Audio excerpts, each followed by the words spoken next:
साथियों, जय मूल निवासी, नमो बुद्धाय।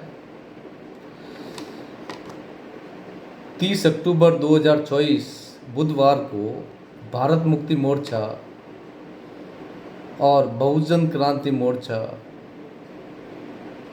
के साथ साथ राष्ट्रीय पिछड़ा वर्ग मोर्चा के बैनर तले राष्ट्रीय अध्यक्ष भारत मुक्ति मोर्चा नई दिल्ली माननीय वामन मेश्राम साहब के सानिध्य में भारत बंद का ऐलान किया गया है। उसमें भारत बंद को लेकर के मुख्य मुद्दे हैं, एक तो ईवीएम का षड्यंत्र है और ईवीएम के द्वारा भारत की डेमोक्रेसी को ख़त्म कर दिया गया है और ईवीएम के माध्यम से जो हमारे भारत के मूल निवासियों का सबसे महत्वपूर्ण जो अधिकार था वो वोट का अधिकार था, तो उस वोट के अधिकार को ईवीएम के माध्यम से शून्य कर दिया गया है। उसी मुद्दे को लेकर के 30 अक्टूबर 2024 को भारत बंद का आह्वान किया गया है। इसके साथ में ओबीसी की जाति जनगणना का भी मुद्दा है और साथ साथ में अन्य और भी बहुत सारी समस्याओं ने ईवीएम के कारण जन्म लिया है। वो समस्याएं ये हैं कि फांसीवादी विचारधारा के लोग संसद में जा चुके हैं, पहुंच चुके हैं और ईवीएम ही एकमात्र पूरी देश की हर समस्या का कारण है। और वो ये है कि भारत की जितने भी संवैधानिक संस्थाएं थी उस पर कुछ जातिवादी मनुवादी विचारधारा के लोग जो फांसीवाद में विश्वास रखते हैं, तानाशाह प्रवृत्ति के लोग हैं, उन्होंने उस संसद में जो पहुंचे हुए लोगों के माध्यम से पूरे सिस्टम पर कब्जा कर रखा है। उस कब्जे से कैसे मुक्ति पाई जाए और उस कब्जे से मुक्ति पाने के लिए सबसे बड़ी जो हमारी आज की मूल आवश्यकता है वो है ईवीएम के खिलाफ में जन आंदोलन करना।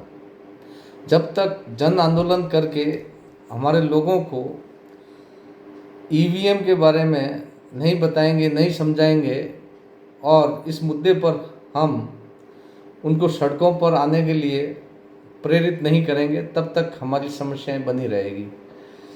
तो जो ईवीएम से हमारे जो वोट का अधिकार ख़त्म किया गया है, तो उसके साथ में हमारे एक वोट का अधिकार ही ख़त्म नहीं हुआ, उसके साथ में दो अधिकार हमारे और ख़त्म हो गए। एक वोट के अधिकार के साथ में दो अधिकार है, एक तो शासक बनने का अधिकार, दूसरा हमारा अधिकार होता है शासक चुनने का। तो दोनों अधिकार हमारे ख़त्म हो चुके हैं, क्योंकि हम जिसको चाहते हैं उसको वोट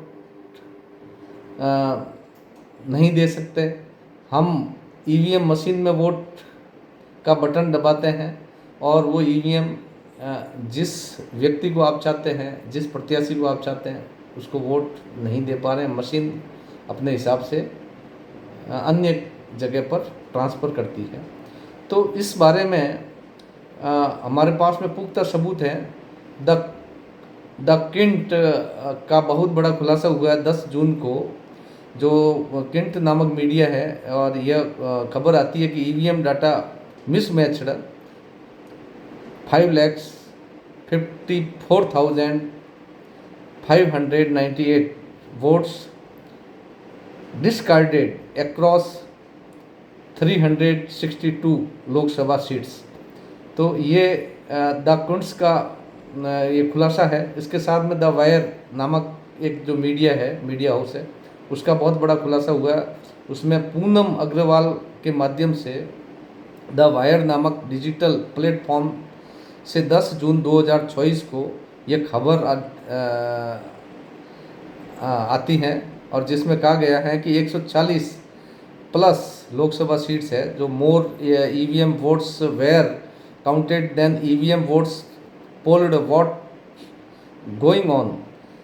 पूनम अग्रवाल का ये 10 जून 2024 का एक बहुत बड़ा खुलासा है। इसके साथ में द एक्सप्लेनेक्स का बहुत बड़ा खुलासा हुआ पूनम अग्रवाल के माध्यम से। द एक्सप्लेनेक्स इस यूट्यूब चैनल से 11 जून 2024 को ये खबर आई, जिसमें कहा गया कि 2024 लोकसभा चुनाव में 99% पार्लियामेंट्री कॉन्स्टिट्यूंसी में जो वोट पोल्ड है वो काउंट डाटा से मिसमैच कर रहा है। तो आउट ऑफ 542 सीट से 538 सीट्स पर जीतने वाले लोग जीतने वाले जो वोट थे, जितने वोट थे डाले गए थे उसमें कम गिने गए हैं या ज़्यादा गिने गए हैं। तो ये बहुत ही बड़ा एक खुलासा है। और इसके साथ साथ में जो बहुत बड़ा एक औद्योगिक घराना है, उसको कह सकते हैं बहुत बड़ा इलेक्ट्रॉनिक्स और इलेक्ट्रिकल के बारे में बड़ा जाना माना शख्सियत है, और एलन मस्क का नाम आपने सुना होगा। तो 15 जून 2024 को एलन मस्क ने अपने ट्विटर हैंडल पर ऐसा लिखा कि we should eliminate electronic voting machines, the risk of being hacked by human और artificial intelligence while small is still too high. तो दुनिया के एविएशन उद्योग में स्पेस एक्ट नामक कंपनी 102 देशों के लिए उनके उपग्रह को अंतरिक्ष में लॉन्च करने का काम करती है, और उसके सीईओ एलन मस्क ये बात कह रहे हैं। तो ये बात बड़ी महत्वपूर्ण हो जाती है कि किस तरीके से ईवीएम के माध्यम से हमारी डेमोक्रेसी को हैक किया गया है। तो इस पर हमारे लोगों को विशेष ध्यान देना पड़ेगा। तो चूँकि ये सारी चीज़ है, इससे संबंधित सारी जो शिकायतें हैं चुनाव आयोग में जाती है, तो वहाँ पर भी एक जो इन फांसीवादी विचारधाराओं के द्वारा जो उसके चीफ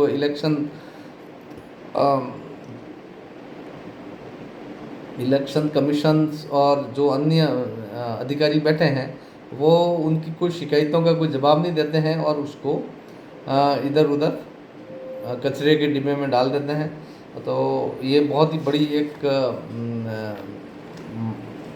एक बड़ी परेशानी का कारण भी हैं, और ये बड़ी एक तरह के कह सकते हैं हमारे देश की डेमोक्रेसी की विडंबना है। तो हम लोगों को इसके लिए सड़कों पर आना बहुत ज़रूरी है। और ये बहुत सारी समस्या हैं इतनी।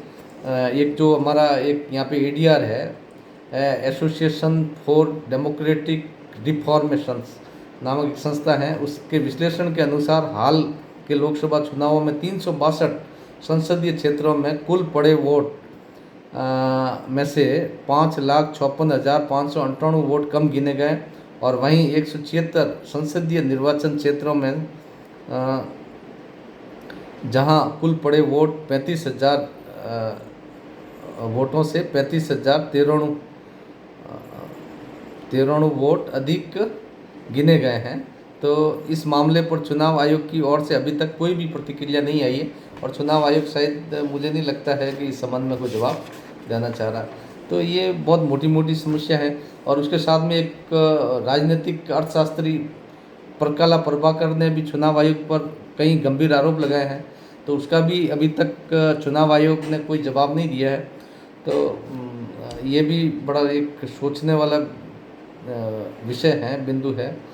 तो हम लोगों को अब हम कुछ न कुछ उसका उपाय करना होगा। और ये मुझे नहीं लगता है कि ये हमारी शिकायतें वगैरह सुप्रीम कोर्ट या किसी को कुछ करने से कुछ होगा। इसके लिए जन आंदोलन की ज़रूरत है और उसी को लेकर के भारत मुक्ति मोर्चा ने ये रणनीति के तहत ये काम किया गया है। तो 30 अक्टूबर बुधवार को हम लोगों को सड़कों पे आना होगा। और इसमें बहुत बड़ी तो परेशानी की बात ये भी है हमारे लिए कि जो हमारे देश का जो जिस सुप्रीम कोर्ट है उसकी जिम्मेवारी है कि संवैधानिक संस्थाओं की रक्षा करें और वो उनकी जो संविधान के मूल्यों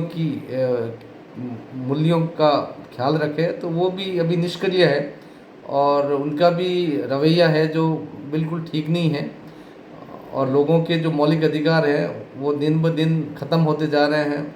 और आज देश के अंदर शिक्षा, चिकित्सा, रोजगार जैसी अहम जो समस्या हैं वो दिन ब दिन बढ़ती जा रही है और बेरोज़गारी बढ़ रही है। बहुत सारी समस्या हैं, उस पर सुप्रीम कोर्ट कभी भी अपनी प्रतिक्रिया व्यक्त नहीं करता या कोई भी ऐसा गवर्नमेंट को कोई ऐसा लिखित इंस्ट्रक्शन जारी नहीं किया जिससे कोई सरकार पर कोई दबाव बने। तो इसी को लेकर के हम लोगों को ये बहुत बड़ा आंदोलन करने की ज़रूरत है। तो भारत में हम चाहते हैं कि भाई ईवीएम से चुनाव बंद हो और बैलेट पेपर से चुनाव हो। इसी को लेकर के हम लोगों को 30 अक्टूबर 2024 को सड़कों पर आना है और हमारे देश की जनता को भी समझाना है, उनको हमारी तरफ प्रेरित करना है और एक बहुत बड़ा संदेश देना है कि हम ईवीएम से नहीं बैलेट पेपर से चुनाव चाहते हैं। और हम किसी भी सूरत में हम हमारी डेमोक्रेसी को ख़त्म नहीं होने देंगे, हम हमारे संवैधानिक अधिकारों को ख़त्म नहीं होने देंगे। और जो संवैधानिक जो अधिकार मिले हैं हमें, ये बड़ी मुश्किल से मिले हैं। तो हम यदि वास्तव में हम संविधान को चाहते हैं तो इसके लिए हम लोगों को ईवीएम के ख़िलाफ़ में आंदोलन करना होगा। और ईवीएम को हटाए बिना हम हमारे देश के अंदर लोकतंत्र को स्थापित नहीं कर सकते। और एट प्रेजेंट आज की तारीख में जो हमारा संविधान है उसका कोई मूल्य नहीं रहा है और उसको एक तरह से गौण कर दिया गया है और संविधान के हिसाब से कोई काम नहीं हो रहा, कोई संविधान को फॉलो नहीं किया जा रहा है और बिल्कुल फांसीवादी विचारधारा के लोग हैं। आज भारत की सबसे बड़ी आबादी है ओबीसी, तो ओबीसी के सारे संवैधानिक अधिकारों को ख़त्म कर दिया जा रहा है। और ओबीसी को सिर्फ एक ही बात बताई जा रही है कि उनका धर्म खतरे में है, मुसलमान जो है आने वाले समय के अंदर उनके लिए मुसीबत बन जाएंगे। तो इस तरीके की ये जो बातें फैला करके जो ओबीसी के बहुत बड़े तबके को गुमराह किया जा रहा है, तो उनको भी समझाने की ज़रूरत है, क्योंकि आने वाले समय के अंदर उनकी नस्लें और फसलें दोनों ही खतरे में हैं। और यदि वो जल्दी नहीं संभले तो आने वाले समय में नष्ट हो सकती है। तो इसी के साथ में मैं अपनी वाणी को विराम देता हूँ। जय भीम, जय मूल निवासी, नमो बुद्धाय।